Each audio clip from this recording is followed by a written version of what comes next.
Hello everyone, and welcome back to another video. First off, I'm glad that you guys liked my latest video about the Gospel of Mark. It's now my most viewed video, so I really appreciate that. And if you haven't seen it yet, you should definitely take a look at it after this video. Now this video is one that I'm definitely excited about.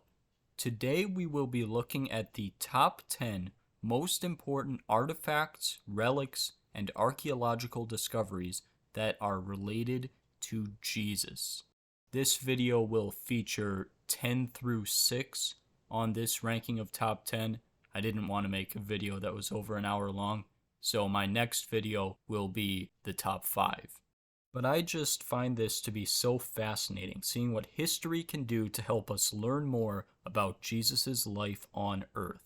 And in the case of Jesus, it is especially important because as of right now, we have no confirmed contemporary archaeological findings that can be directly associated to Jesus.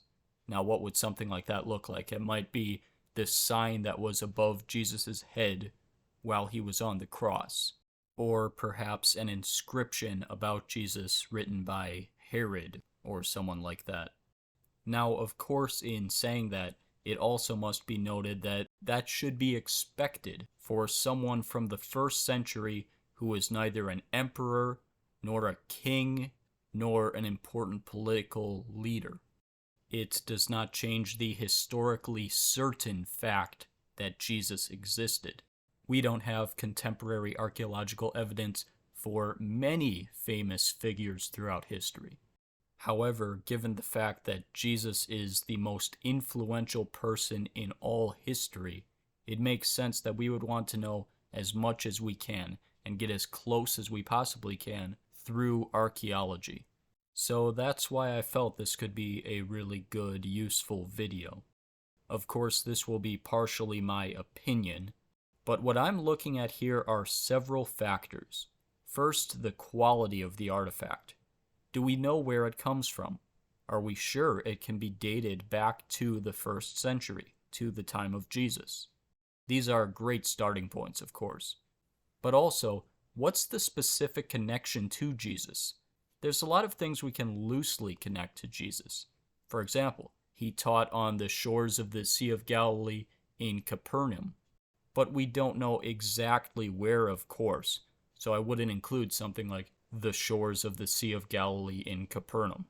Also, we know that Jesus was in the Garden of Gethsemane, but there's no clear answer for where exactly that was within the Mount of Olives.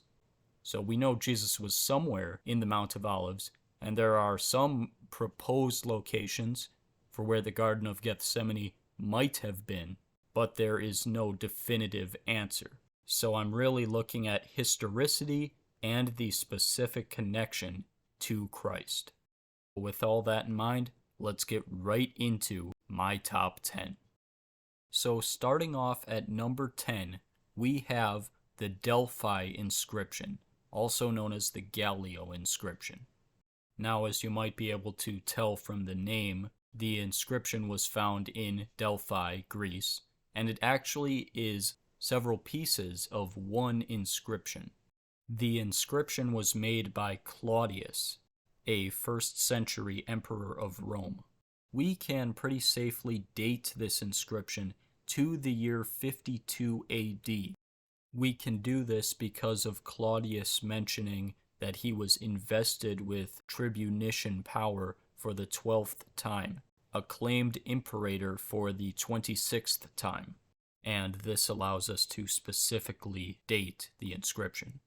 And in this inscription, we get an interesting reference to my friend and proconsul, Junius Gallio. This name probably doesn't ring much of a bell to you, but Gallio was a high-ranking public official, specifically the proconsul of Achaia, which is a northern region within the Peloponnesian Peninsula of Greece. Interestingly, Gallio was also the son of Seneca the Elder and brother of Seneca the Younger. But Gallio is also a very important person in the New Testament. A case is brought before him by the Jews of Achaia against Paul the Apostle. They complain to Gallio and say that Paul is breaking Jewish law with the doctrines he is teaching. But before Paul can even defend himself, Gallio already dismisses the case as something that he won't get involved with and that the Jews should figure out themselves. And after this, he sent them all away. Although this reference to Gallio is very brief, it actually is extremely important for understanding the chronology of the New Testament. Because of the Delphi inscription, we can safely date Paul's encounter with Gallio to 51 or 52 AD, which would have been the only years that he would have been proconsul of Achaia. Because of this, we have a very accurate date that we can work backwards from in trying to understand the chronology of Paul and, by extension, Jesus. So this little inscription has proved to be extremely valuable in understanding the chronology of the historical Jesus. Next up, at number 9, we have the Pilate Stone. Prior to this discovery, we had no contemporary archaeological evidence for Pontius Pilate. We had to rely on the Christian New Testament as well as Philo, Josephus, and various other historians. But in 1961 in Caesarea, Israel, this small block of limestone was discovered. It seems that it was a dedication for a later building, perhaps a temple, but on this stone is an inscription with a portion of the name Pontius Pilate, as well as a reference to him being the Prefect of Judea. So the Pilate stone indeed confirms what we know about Pilate from the New Testament. Therefore, we have confirmed archaeological evidence of the man who sentenced Jesus Christ to die on a cross, the man who is featured in both the Apostolic and Nicene creeds, and is one of only a few people to speak in all 4 canonical Gospels. And it's really crazy to think about that this stone may well have been inscribed right around the same time that Jesus was put to death. Truly a remarkable discovery. Next up, at number 8, we have the Caiaphas ossuary.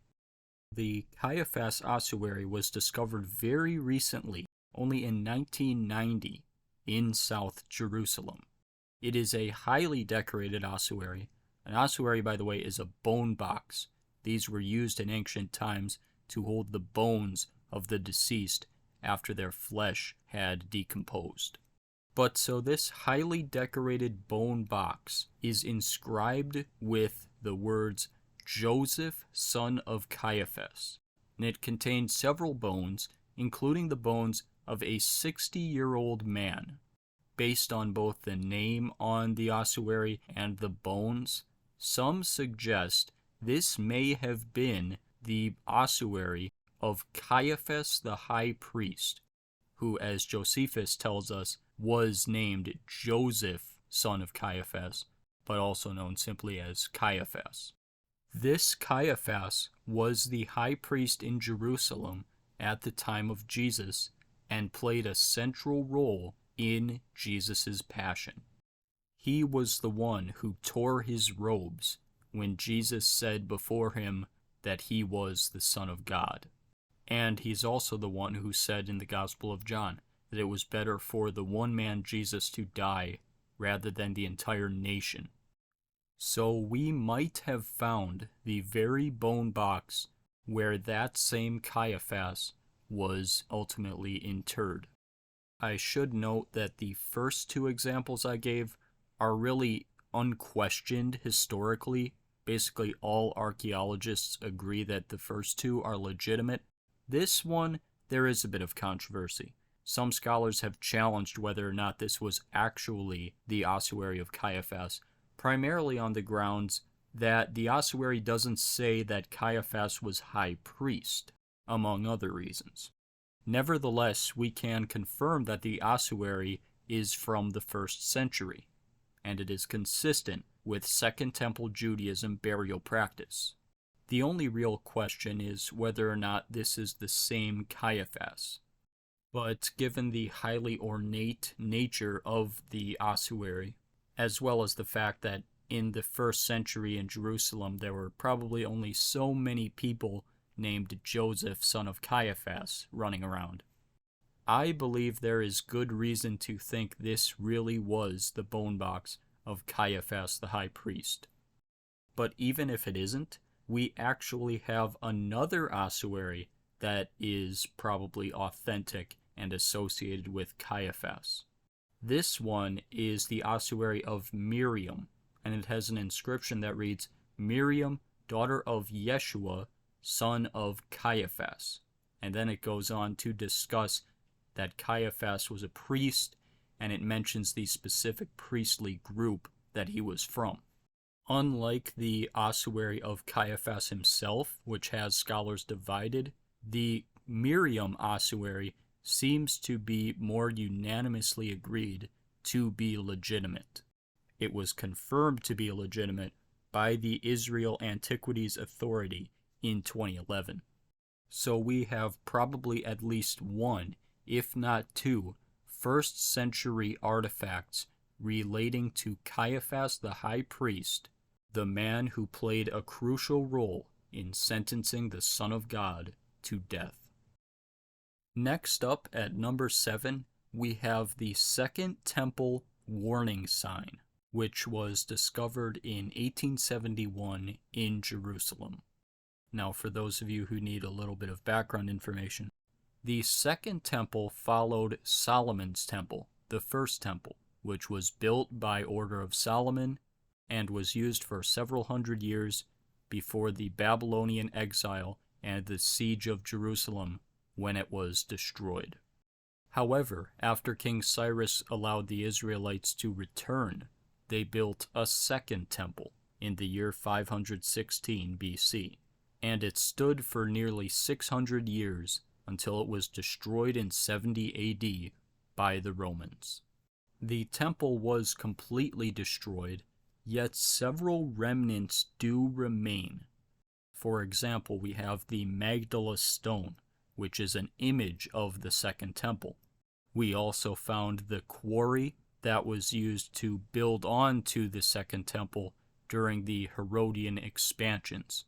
But perhaps the most interesting and most important finding of the Second Temple are the temple warning inscriptions.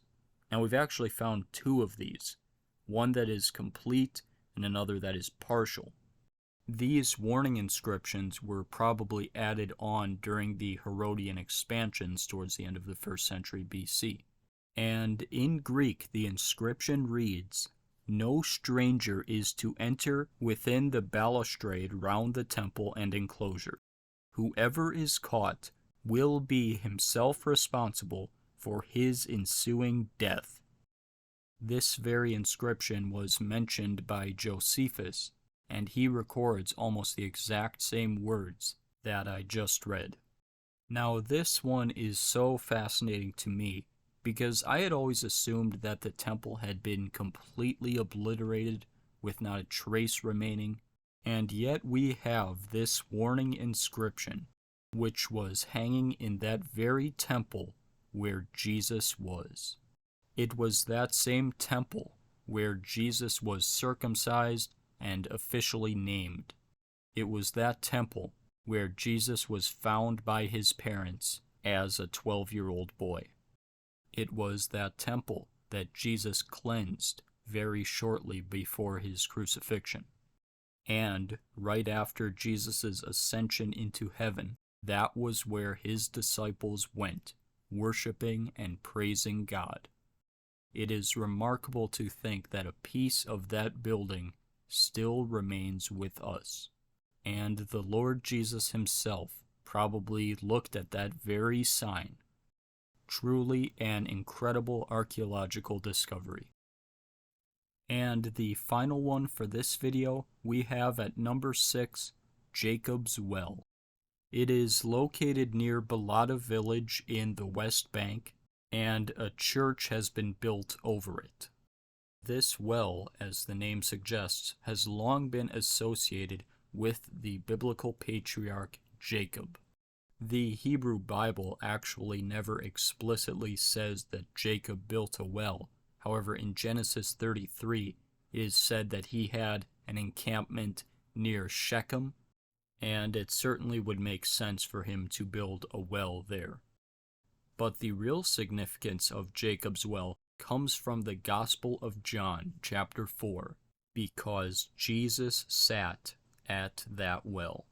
There's a little bit of confusion here with the town name, because the Gospel of John calls the town where the well was Sychar, but most biblical scholars believe that Sychar can be associated with Shechem.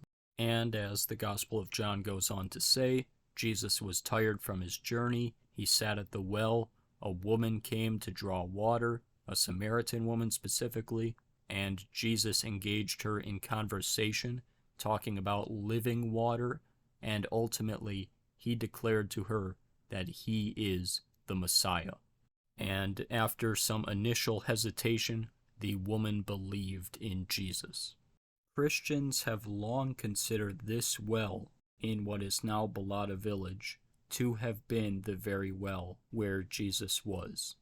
There's a lot of different reasons to think this. For example, the Gospel of John mentions that the well was very deep, and indeed, the well in Balata village is 135 feet deep. The identification of the ruins of Shechem also further backs the traditional understanding of this well. And on top of all of this, there seems to be a long, uninterrupted chain of Christians recognizing that this was that well. There, of course, is a church over the site of the well currently.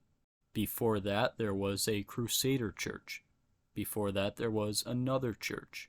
Before that, there was a Byzantine church. All of these churches were either destroyed or burnt down, and so new churches were built upon the same spot, demonstrating the long-standing tradition regarding this well.